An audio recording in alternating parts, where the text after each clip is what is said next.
planning. I don't like meal planning. As soon as I have to do a particular thing, I don't want to do it. I love procrastinating.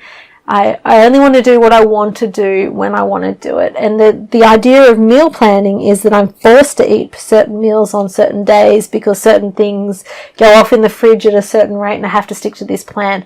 That's too much for me.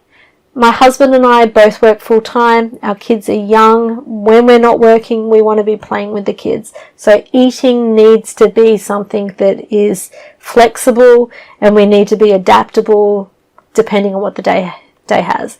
So when we do our shopping, we have, let's say, 10 meals that we constantly stock in the house.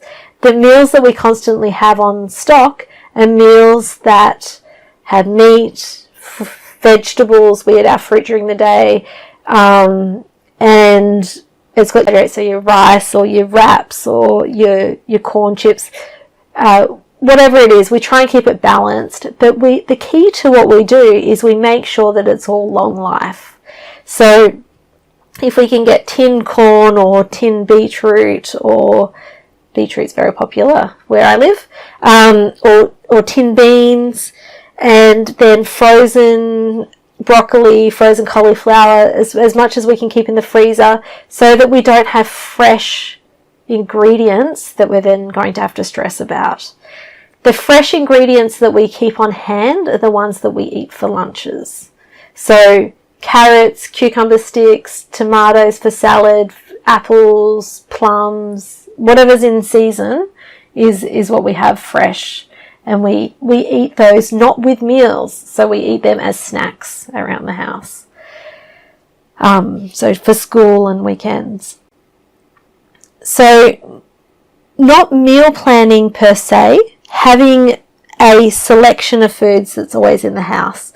So knowing what this kind of roughly is allows me to bulk buy and rotate my bulk buying around the shopping weeks. So for example, if bread flour's on special that week, I'll buy bread flour. I always have like 10 kilograms of rice. I buy it in 5 kilogram lots because they don't do 10 kilograms anymore since COVID, but they used to do 10.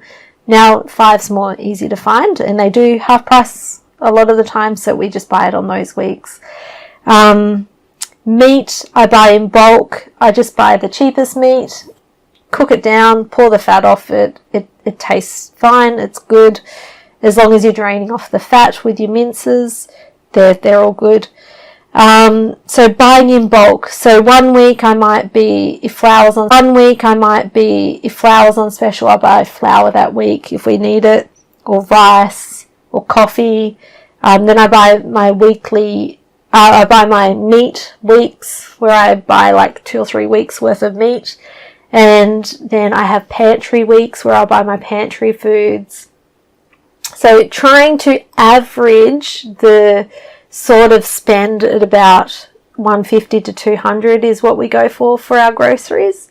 So some weeks it will be higher, some weeks it's actually quite a lot lower.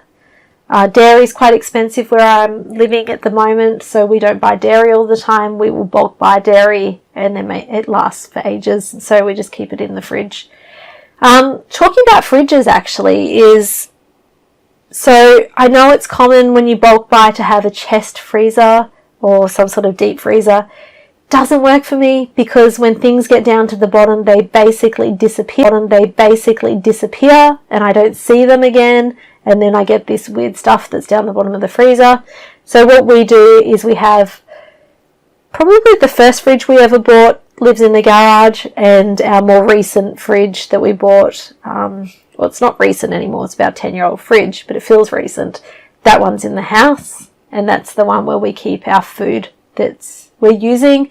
In the garage, that's where we store the bulk. So I might buy apples in bulk, I might be buying milk in bulk, that dairy, and in the freezer, that stays in the garage. And then I just kind of filter it through into the house as it needs topping up. And this stops everyone eating all the cheese slices in the first day that we get it. So kind of rationing it out a little bit, but not